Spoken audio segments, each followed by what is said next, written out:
Praise the lord. ప్రభునందు ప్రియ సహోదరులకు యేసుక్రీస్తు వారి నామంలో వందనాలు మరియు ఉదయకాలపు శుభాలు. ప్రతిరోజు ఉదయాన్నే కొద్ది మాటలు పరిశుద్ధ గ్రంథం నుండి ధ్యానించే అవకాశాన్ని దేవుడు మనకు దయచేసి ఉన్నాడు. మీ ఏకీభావాన్ని బట్టి దేవుణ్ణి స్తుతిస్తున్నాం. నేటి వాగ్దానం కీర్తనల గ్రంథం 80వ అధ్యాయం 1వ వచనం. ఇశ్రాయేలునకు కాపరి చెవియొగ్గుము, మందవలె యోసేపును నడిపించువాడా, కెరూబుల మీద ఆసీనుడైన వాడా ప్రకాశింపుము. ఆసాపు అనే దైవజనుడు ఈ కీర్తన రాశారు. ఇశ్రాయేలుకు కాపరి మందవలె యోసేపును నడిపించువాడా అనే మాటను ఇక్కడ మనం చదివి ఉన్నాం.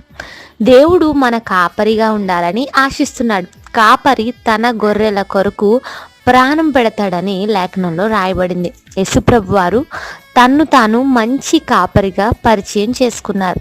యోహాను సువార్తలో 10వ అధ్యాయంలో నేను గొర్రెల మంచి కాపరిని అని ప్రభువారు చెప్పారు.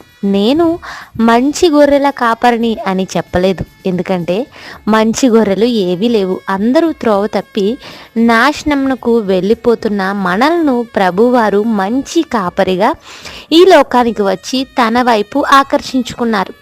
రక్షించి లేవనెత్తి తన మార్గంలో నడపడానికి ప్రభువు ఇష్టపడుతున్నారు.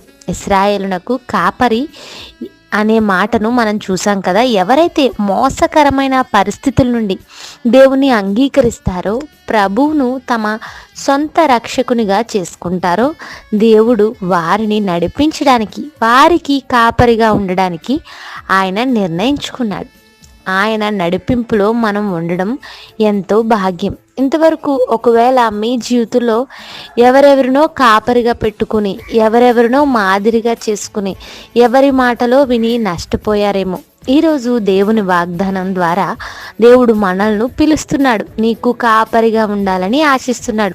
యెహోవా నా కాపరి, నాకు లేమి కలగదు అంటాడు దావీదు. దేవుణ్ణి ఎవరైతే కాపరిగా చేసుకుంటారో వారికి ఏ లోటు ఉండదు.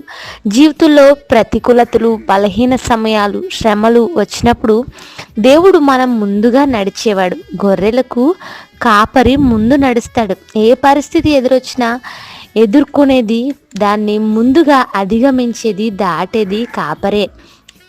అది ముళ్ళు మార్గం కావచ్చు, ప్రమాదం కావచ్చు, ఒక క్రూర జంతువు కావచ్చు, అది ఏదైనా కాపరిని దాటిన తర్వాతే గొర్రెలను చేరాలి. తన గొర్రెలను కాపాడడానికి కాపరి ఎంత నిర్ణయం అయినా తీసుకోవడానికి వెనకాడడు. కాపరి తీసుకునే నిర్ణయం ఎంతో గొప్పది. యేసుప్రభు వారు మనందరినీ కాపాడడానికి, రక్షించడానికి కాపరిగా ఈ లోకానికి వచ్చారు. ఈరోజు ఎవరైతే ప్రభువును అంగీకరిస్తారో వారు దేవుని నడిపింపును పొందుకుంటారు. యోసేపును మందవలె నడిపిస్తాడంటున్నాడు కీర్తనకారుడు.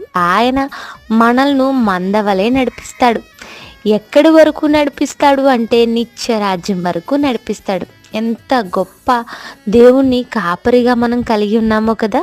ఈ వాగ్దానం ఆధారంగా దేవుని కాపరిగా మన జీవితాల్లో అంగీకరిద్దాం. ఆయన నాయకత్వంలో శాంతికరమైన జలముల యొద్దకు, సేద తీరే చోటుకు మన కాపరి చేత మనము నడిపించబడదాం. ప్రార్థన. కృపగల మా తండ్రి, మాతో మాట్లాడిన మాటలు బట్టి స్తోత్రాలు. కెరూబుల మీద ఆసీనుడవై ప్రకాశించే తేజస్సు కలిగిన వాడవై మాకు కాపరిగా ఉండడానికి ఇష్టపడుతున్నందుకు స్తోత్రాలు. ఈ మాటలు వింటూ నీ నాయకత్వాన్ని, నీ నడిపింపును ఆశిస్తున్నాం. మా ప్రియుల జీవితాలకు మీరు కాపరిగా ఉండండి. అంగీకరించిన వారికి కాపరివై ఉండి ఏ లోటు లేకుండా వారిని నడిపిస్తావని వాగ్దానం చేసినందుకు స్తోత్రాలు. ఈ మాటల ద్వారా ఈ దినమంతా బలపరచండి, ఆదరించండి, నడిపించండి. మీకే స్తుతులు చెల్లిస్తూ ఎవరైతే ఏకీభవిస్తున్నారో వారి పట్ల ఈ అనుదిన వాగ్దానాన్ని నెరవేర్చమని, వారి జీవితాల్లో మేలులను దయచేయమని అడుగుచు యేసయ్య నామములో అడుగుచున్నాను తండ్రి. Amen. Have a nice day. Thank you all. God bless us.